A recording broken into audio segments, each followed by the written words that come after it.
We may be Jews, but our marriage between Israel and American Jewish community is a Catholic marriage. There is no divorce. This is Persona Grata, the official podcast of the Israel Ministry of Foreign Affairs. I'm your host, Tamar Schwartzbard. The United States is one of Israel's most important and closest allies. As Israel's representatives who are on the ground, Israeli diplomats play a central role in strengthening ties between Israel and the U.S. This week, we'll hear from Dani Dayan, who is currently serving as the Consul General of Israel in New York. Consul General Dayan will discuss some of the issues and topics at the forefront of the U.S.-Israel relationship. We'll also hear Dayan's view on the current state of anti-Semitism in the U.S. in the aftermath of the deadly Pittsburgh Synagogue shooting on October 27th, in which 11 members of Pittsburgh's Jewish community were brutally shot dead. Consul General Dayan, thank you so much for joining us today. A pleasure to be with you. Dani Dayan is not your typical diplomat. For starters, he's not a career diplomat. Born in Buenos Aires, Argentina, Consul General Dayan moved to Israel with his family at the age of 15. He began his career as an entrepreneur, founding the high-tech company Alada Systems in 1982. Dayan eventually sold his shares in the firm in 2005 and began a prolific career in Israeli politics and international affairs. I was born in Buenos Aires, Argentina, made Aliyah when I was 15. That was in 1971, almost 50 years ago. Today I'm 63. I'm not a career diplomat. I would say this is at least the third or fourth chapter in my career. I was 7.5 years in the IDF. I initiated my own company when I was in my 20s, and I sold my interest there in 2005, and then went into public life until the day that Prime Minister Netanyahu asked me to take this position here in New York, which I must admit that I gladly accepted. While Dayan is not a career diplomat, life has an interesting way of working itself out. Things came full circle for Dayan, who dreamed of being a diplomat since he was a child. You know, when you ask a child what does he want to do when he's a grown-up, when he's an adult, the usual answers are firefighters or policemen. My answer was ambassador to the UN. But Consul General Dayan isn't just any Consul General. He is responsible for one of Israel's most important missions around the world. Since 2016, Dayan has served as the Consul General of Israel in New York, Israel's largest mission worldwide, representing the state of Israel in New York, New Jersey, Pennsylvania, Ohio, and Delaware. We are the largest diplomatic mission of Israel in the world. As every other diplomatic representation, our goal, if I have to put a banner in front of my eyes and my staff's eyes, is to garner support for the state of Israel, obviously. That's the reason we are here. Even more so that we do not represent Israel to a government, but more to a civil society. And I would say that I can divide our work into two main sections. Our being the liaison of the State of Israel to the Jewish community of the United States of America, and the second to the non-Jewish communities. While Consul General Dayan represents Israel to 5 U.S. states, his influence extends much further, particularly because 45% of American Jewry is concentrated in the area which his consulate represents.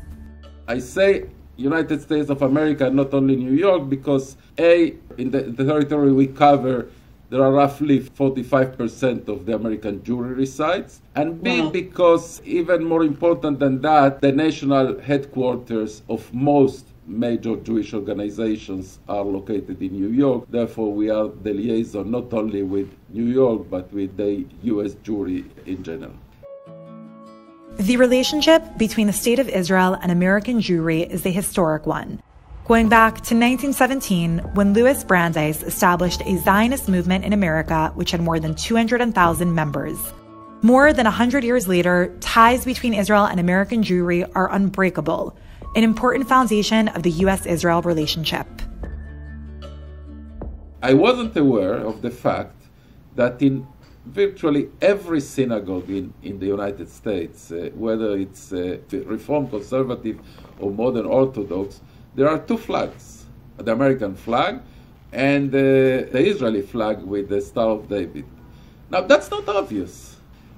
What I'm saying is that the solidarity of the Jewish community, of the organized Jewish community with Israel is staunch, is robust, even if there is, and no doubt there is, criticism of some of our policies. But you know, the first thing I said when I came to New York is that you can't criticize Israel and still be pro-Israel. You don't have to agree to the policies of certain government to be pro-Israel. The problem I have, even with certain Jewish publications in this country, is when they give platforms not to those that criticize Israel's policies, but those that criticize or oppose Israel's existence. That is to cross a line. That's the litmus test. And in some instances, so that red line is crossed. But I wouldn't say that's the rule. I think that's the exception. You know, when I arrived to New York in the summer of 2016, the first thing I did is 2 consecutive breakfasts in my residence, one with Reform and Conservative rabbis, the following day with the Jewish liberal leaders, progressive leaders, including everyone that recognize Israel's existence. They want Israel to exist, obviously.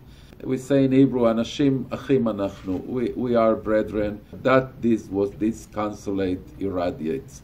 You know, I always tell here my Jewish audiences that we may be Jews, but our marriage between Israel and American Jewish community is a Catholic marriage. There is no divorce. We may need marital counseling sometimes, but we are one family and there is no divorce in this family.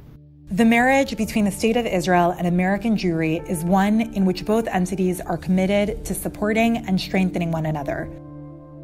This relationship has proven itself time and time again. Whether during the Six-Day War, when more than 50,000 American Jews rallied outside the White House to voice their support for Israel, or recently, in the aftermath of the Pittsburgh Massacre, the worst attack on American Jewry in the history of the United States. On Saturday, October 27th, the Jewish Day of Rest, a gunman stormed into the Tree of Life Synagogue and brutally shot 11 Jewish worshippers. Consul General Dayan was one of the first officials to arrive in Pittsburgh in the aftermath of the attack. The moment we heard the news about the horrendous events in Tree of Life Synagogue in Pennsylvania, we engaged in emergency mode. I was actually in Phoenix, Arizona, in the Jewish conference there. My Deputy Consul General Israel immediately took control of the situation and mobilized all of the staff, the consular department. There were 2 Israelis that we didn't have contact with them and we feared for their fate. Fortunately, both of them are all right. I met them both in Pittsburgh later. The media department, logistics, traveling, etc.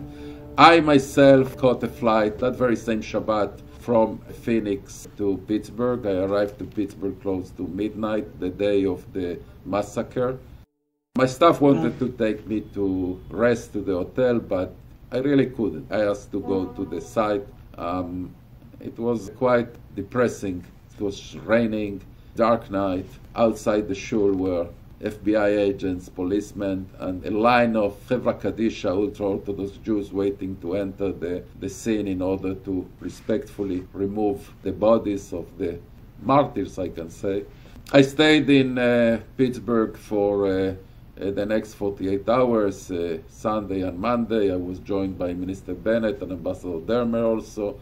We immediately, I think that's what one of the most important things that we did, we arranged immediately a departure of a crew, a team of psychologists and social workers from Israel, of the Israeli Trauma Coalition. They arrived already on Monday.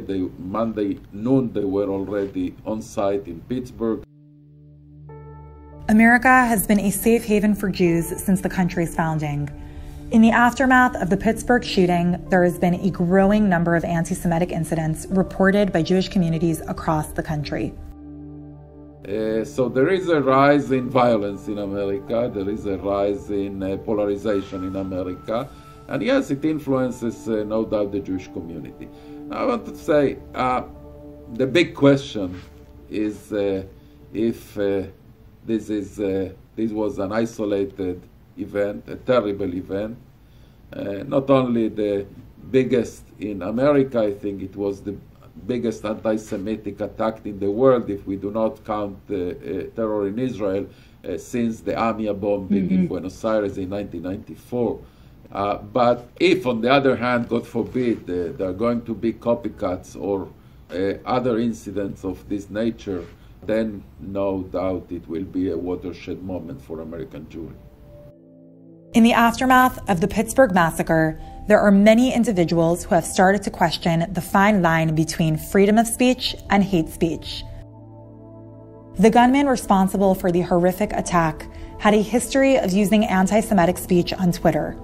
While free speech is the basic tenet of any democracy, the line between hate speech and free speech is becoming more and more blurry. I am a foreign diplomat. I have to be very cautious if and when I speak about the First Amendment. I have to be very cautious if and when I speak about the Second Amendment. But I would like to say a word about the First Amendment in this case. In most European countries and Israel, which are democracies, robust democracies, the freedom of hate speech is not covered by law. For instance, I will give you two examples. Charlottesville, waving Nazi flags on the streets of a town in Israel, but not only in Israel, in most European democracies, is forbidden. Here is permitted. The second example, when Louis Farrakhan, which is not just an individual, he's a leader that has many, many followers that he influences their actions, calls Jews termites. In most European countries, democracies, and in Israel, that would be breaking the law. Here it is permitted. So, yeah, the First Amendment, which, again, very important piece of legislation, but it's very, very extensive. Again, as a foreign diplomat, I don't judge, I just state the facts. Unfortunately, in recent years, hate speech against Jews and other forms of anti-Semitism have been masked as anti-Zionism. I called several times on American institutions of high learning, and not only them, to adopt the International Holocaust Remembrance Authority's definition of anti-Semitism and to forbid anti-Semitism that disguises itself as anti-Zionism on campus and in other places in America. I think that today there is more openness to listen to that demand, but we are not yet there. College campuses have become a very hostile and often unsafe environment for thousands of Jewish and pro-Israel students across America. These students have faced physical violence, threats, and intimidation from anti-Israel groups. Consul General Dayan's daughter, Ophir, who is currently studying at Columbia University in New York, has been harassed and threatened by anti-Israel activists. Her experience is just one of the many of Jewish and pro-Israel students across American college campuses. You know, I remember one instance in which I spoke in one of the colleges and it was heckled and disturbed by some anti-Israeli activists there. And then the president of that institution called me and I told him, Mr. President, believe me, I'm not worried about my First Amendment right. I have innumerable venues and news outlets in which I can express myself. I'm also not worried about my physical security. I am very well protected by our Israeli security team. But I am definitely worried about the First Amendment rights and the physical security of pro-Israel activists in campus. And the way that they are now being silenced is by intimidation, That is an infringement, a violation of the First Amendment. That is a danger to their physical security. And we expect and we demand from campuses, from administrations in institutions of higher learning to be more active. I must commend specifically Columbia University. Last week there was an event on anti-Semitism and anti-Zionism in campus organized by the American Zionist movement, and Columbia dispatched to that event a senior vice president to listen. While Consul General Dayan and his staff place a large emphasis on working with the Jewish community and supporting Jewish and pro-Israel students on college campuses, they're also dedicated to building ties with the Latino community. The Hispanic, the Latino community, that is the fastest growing community in this nation, is a community that is not yet deeply involved in foreign affairs issues. Its relationship with Israel is not formed yet. So we decided to, first and foremost, concentrate on the Latino community. We devote to that a large part of our effort, our budget, and work. Consul General Dayan is the first Latino-Israeli Consul General in New York. Fluent in Spanish and well immersed in Latino culture from his time in Argentina as a child, Dayan has made it a priority to create ties with New York's Latino community. I obviously speak fluently Spanish, and it helps a lot, no doubt. We have extraordinarily close relations with the Latino leadership in this city, in this area, in the areas we cover, and relationships that proved themselves when we needed them. We work very intensively with the Latino communities through our work in Puerto Rico. Puerto Rico is covered by our Consulate General in Miami, but in coordination, in close coordination and cooperation with our Consulate General in Miami, we do a lot of work in Puerto Rico that has huge repercussions in New York, in the Puerto Rican community, in the Dominican community, in the Latino community here. For instance, as we speak, Deputy Consul General Israel Nitzan is leading a delegation in Puerto Rico to the town of Patias in southern Puerto Rico, where an Israeli NGO, Israel, built an energy-free water purification unit, and hundreds of New Yorkers, most of them from Puerto Rico descent, are seeing what Israel does for Puerto Rico, and that has enormous repercussions here in New York. In addition to working with the Latino community, Consul General Dayan does a lot of outreach to millennials, because the young people of today are the future partners of the State of Israel. The millennials, I must admit that for me personally, is the harder to crack, to know how to deal with that. But luckily for me, I had a lot of millennials in my staff that are very, very able and very, very talented and helping with that. One of the ways that Consul General Dayan is reaching millennials is through Twitter, a platform which is the main news source for many millennials. 40% of U.S. adults who use Twitter are between the ages of 18 and 29 years old. That's more than any other age group. Well, first of all, I must admit I am addicted. I am addicted to Twitter. I open my day with browsing the Twitter feed. Before I go to sleep, I browse my Twitter feed and I tweet quite a lot. I have two accounts, one in Hebrew and one in English. The Hebrew account, I started it before I dreamed that I will be here in New York. I will be a diplomat. I have more than 50,000 followers there. I see it today more as a personal account than a professional one. I opened the English one when I started to work here in New York 2 years ago. I'm approaching the 8,000 followers.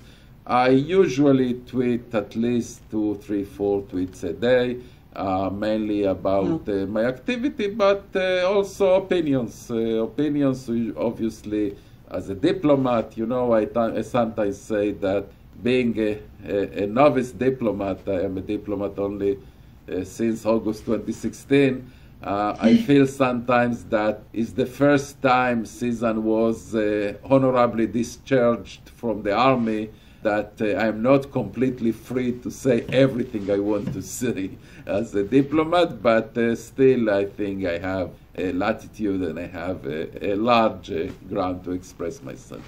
I think that in my Hebrew account, I sometimes, I must admit, I hope no one listens to us, I sometimes cross a line, probably, that I would say career diplomats wouldn't do. But from the bottom of my heart, I believe that the state of Israel is right and is doing the right things and is the just side in the conflict. You know, I don't have conflicts of conscience in expressing myself as a diplomat that I can't as a free person. While Mr. Dayan is very active on Twitter, he also knows that digital diplomacy does not and should not stand alone. It's a valuable tool meant to be used in tandem with traditional diplomacy. Consul General Dayan works very closely with political and governmental officials across the aisle to strengthen ties between Israel and the United States. In an age where American politics are particularly decisive, support for Israel is one of the only bipartisan issues. I think that Israel is a bipartisan cause in American politics. By the way, one of the very few bipartisan issues on American politics, because as you know, abortion is partisan here, gun control is partisan here, healthcare is partisan here, tax cuts are partisan here, and lately, I sometimes joke that lately even the weather became partisan in this country because there is a dispute, an argument whether global warming, no global warming. Israel is still a bipartisan issue in American politics, and we have to make every effort in our hands to keep it that way. People say, but you have a relation which is too close with the Republican administration, with the current Republican administration, and that hinders your support with the Democrats. But what I say very frequently is, look, Israel's strategy is to be as close as possible, to have an intimate relationship what's possible with any American administration. Obviously, we need two to tango. It takes two to tango. We need also a willingness by the administration to engage in an intimate relationship. It's a question if the previous administration wanted that or not. I will not now get into that. But no doubt that if there was a Democratic administration now in Washington, we would make exactly the same effort to have intimate relations, close relationships with that Democratic administration as we have with the current one. The American people elected this administration, and we obviously work with administration that the American people elected as close as we can. Consul General Dayan recently celebrated 2 years as Israel's Consul General to New York. Although Mr. Dayan is far from home, the similarities between Israel and New York have made him feel right at home in New York City. New York is incredibly diverse. Actually, I think there is no majority today in New York. New York is today a mosaic of minorities. And Israel, that's one of the misperceptions of Israel as a homogeneous society. We Israelis know how diverse our country is, how different Tel Aviv is from Jerusalem, and how different types of culture we have in Israel. I think that diversity is one of the hidden similarities between Israel and New York. But while Consul General Dayan and his staff highlight Israel's diversity in telling the story of the Jewish state, he does not shy away from the less colorful and more challenging components of Israeli diplomacy. He sees it as his mission to tackle the Israeli-Palestinian conflict head-on and to share Israel's narrative with the world. I think that you cannot garner support by sweeping under the carpet issues that are problematic or there are different opinions about. When I arrived, we continued with what I refer to as Israel beyond the conflict, the culture. I am a great supporter of culture as a diplomatic tool, the incredible economy that Israel, the innovation that Israel displays. I devote a lot of time to that. But I never hide core issues of Israel diplomacy, mainly Iran, the conflict with the Palestinians, our geopolitical relationships with the Arab countries and with other countries. Subjectively, I believe that we do it in the right way. On that final note, Consul General Dayan, thank you so much for taking the time to speak with us. Thank you. It was a pleasure. Listeners can follow Consul General Dayan on Twitter at Ambassador Dani Dayan. Next episode, we'll hear from Yaakov Finkelstein, who is currently serving as Israel's Consul General to Mumbai. Consul General Finkelstein will talk about the growing ties between Israel and India through the Bollywood industry. So what happens when Israel, the Promised Land, meets Mumbai, the City of Dreams? You'll have to listen to find out.